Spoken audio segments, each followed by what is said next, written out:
Hello everyone and welcome to my channel. In this video I'm going to start with class 11 business administration unit 1 and the topic is introduction to business operations. Okay, let's start with the topic. See, human activities को हम दो parts में divide करेंगे. First is economic and the second is non-economic. Economic activities कौन सी होती हैं? Which are done to earn the livelihood, जिसका main purpose होता है to earn a living.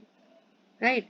जैसे a teacher who is teaching in the school, she is doing she is getting something in return, that is money, and which helps her to earn her livelihood.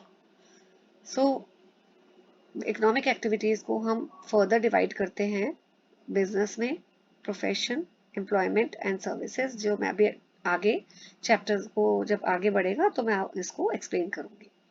Then non-economic activities which are not done to earn a living. इनको हम money के term से major नहीं करते हैं. ठीक है, ये क्यों करी जाती है? Because of certain emotional, social needs, psychological needs. जैसे अगर आपकी मदर आपको घर में पढ़ा रही है तो main purpose to earn a living नहीं है. She is teaching you, she is not getting anything in return. So that is non economic activities. Then type of economic activities, पहला है बिजनेस. बिजनेस कौन सी इकोनॉमिक एक्टिविटीज हैं? जो जिसमें production किया जाता है, गुड्स प्रोड्यूस किए जाते हैं, परचेज होता है, गुड्स को परचेज किया जाता है, सेल किया जाता है, एक्सेट्रा. मेन मोटिव क्या है बिजनेस को चलाने का? प्रॉफिट. Then profession.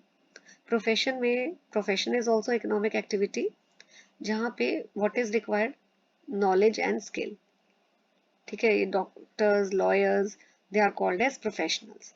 तो प्रोफेशन में what is required? Specialized knowledge and skill. Then comes employment. Employment में there are two parties, employer and employee. तो employee जो है वो employer के लिए काम करता है, ठीक है, and he gets salary और wages you can say.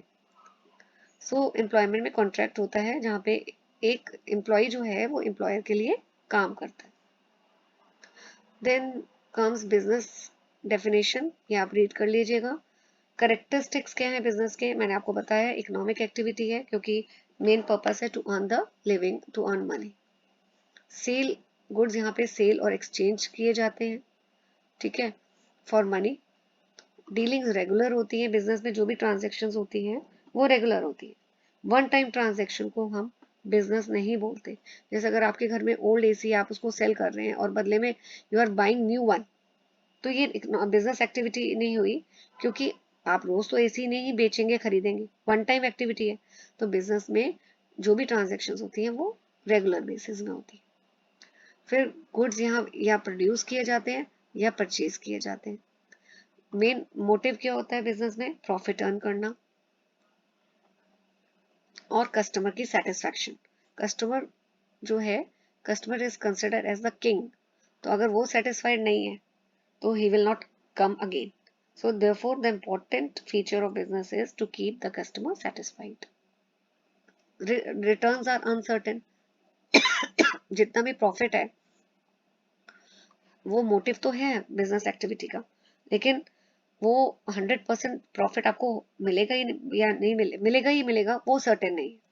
Business में मार्केट कंडीशंस चेंज हो जाती हैं, डिमांड भी कम हो सकती है, पॉलिटिकल इंटरफेरेंस भी हो सकता है. तो returns are uncertain. Risk element is also there in the business. So scope of business, profit is the main objective. अब प्रॉफिट क्यों जरूरी है, क्या जस्टिफिकेशन है, प्रॉफिट का रोल क्या है?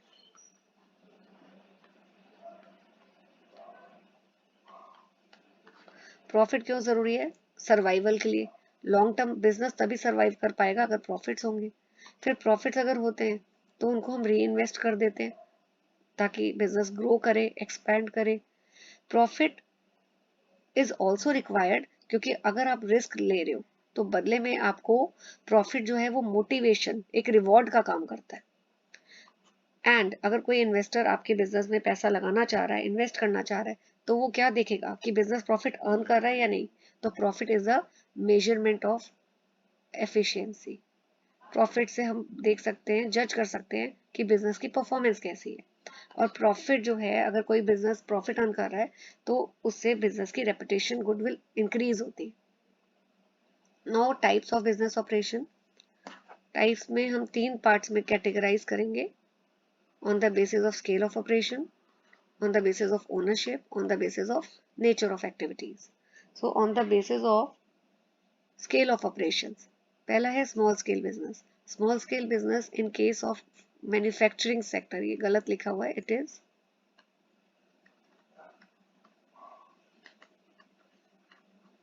Manufacturing sector.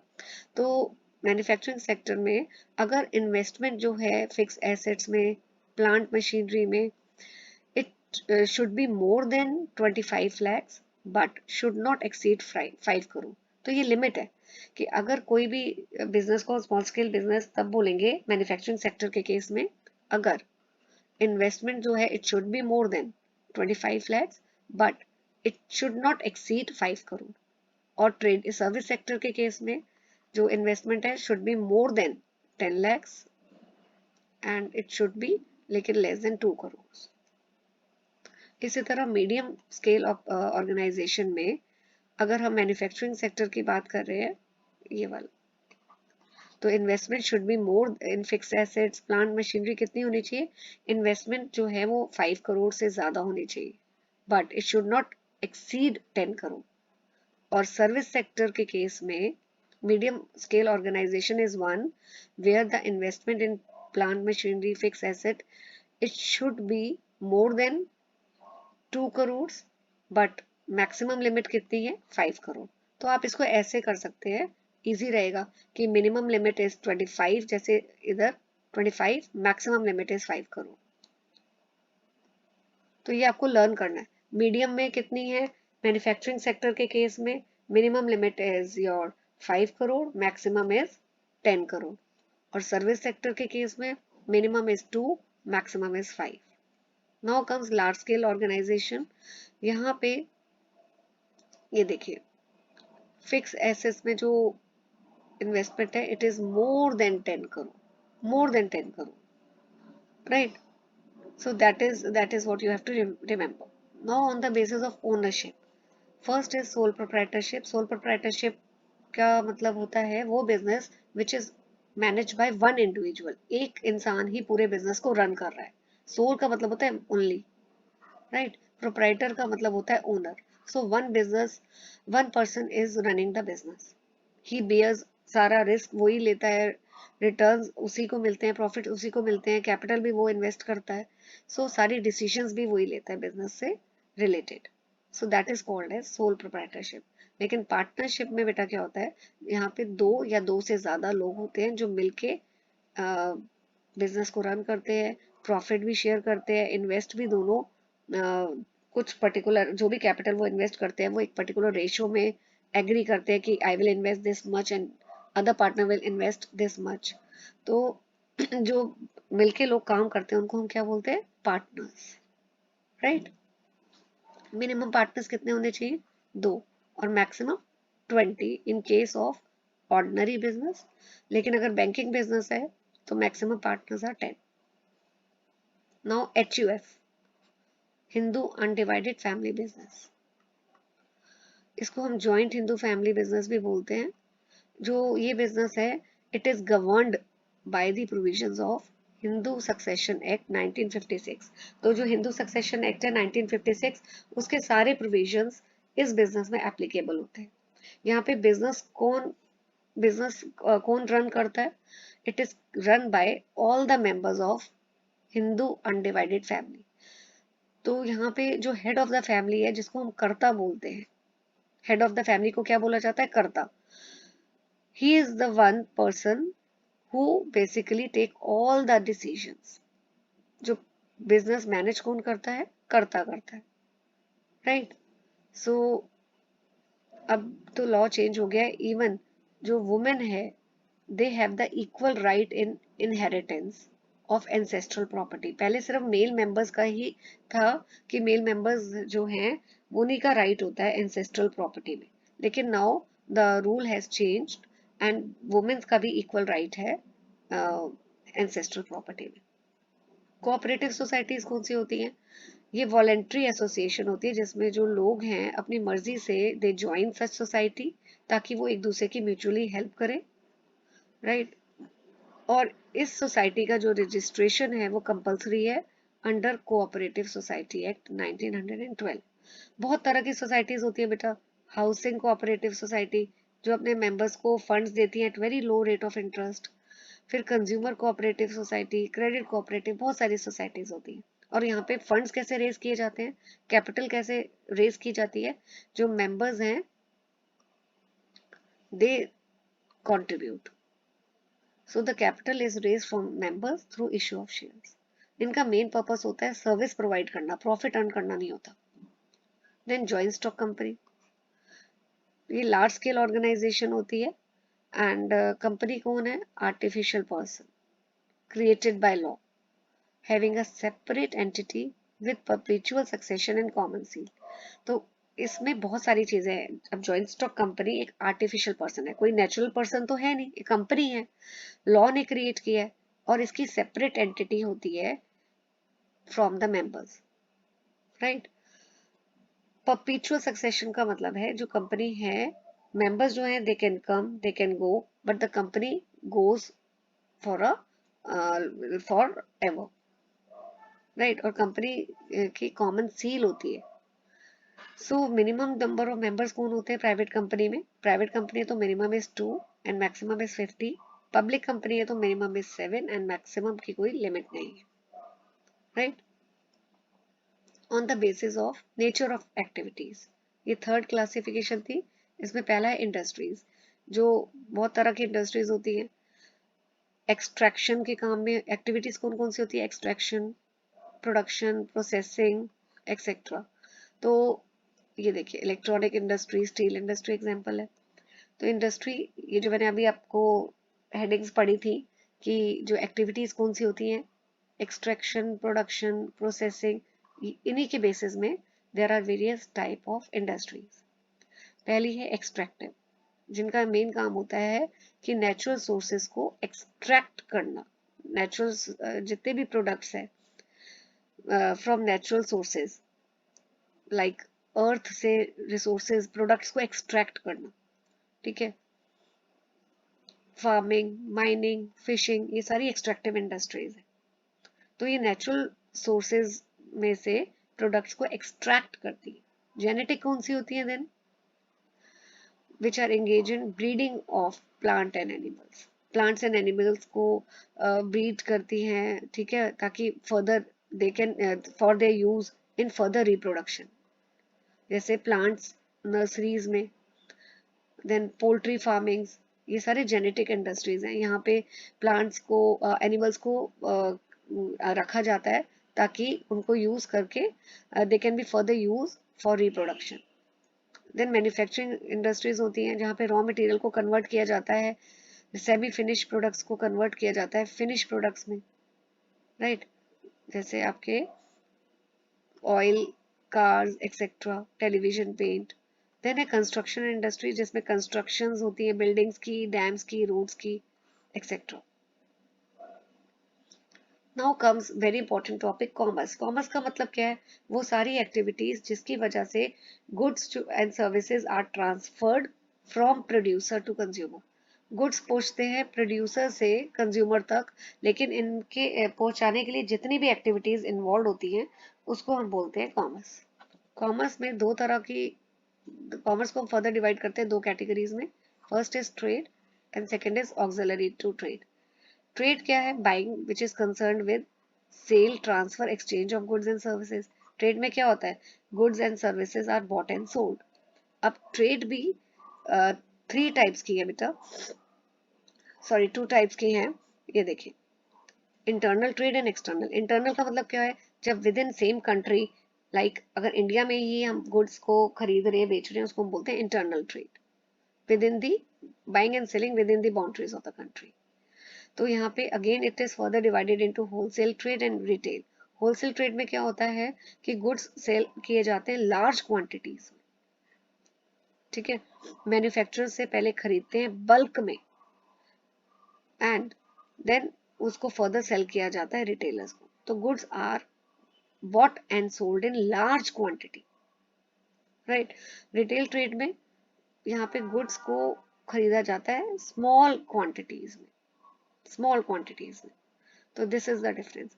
यहाँ पे होलसेलर जो है वो गुड्स मैन्युफैक्चरर से खरीदता है बल्क में और फर्दर उसको रिटेलर को सेल करता है। रिटेल ट्रेड में गुड्स जो है इट इज रिटेलर जो है गुड्स खरीदता है होलसेलर से। देखिए मैं यहाँ लिख देती हूँ, ये मैन्युफैक्चरर है, ये गुड्स सेल करता है होलसेलर को और होलसेलर करता है रिटेलर को। और रिटेल क्या करता है, रिटेलर वो गुड्स खरीदता है होलसेलर से और आगे बेचता है कंज्यूमर को। लेकिन फर्क क्या है, यहाँ पे बल्क में परचेजिंग होती है, यहाँ पे स्मॉल क्वांटिटीज में होती है।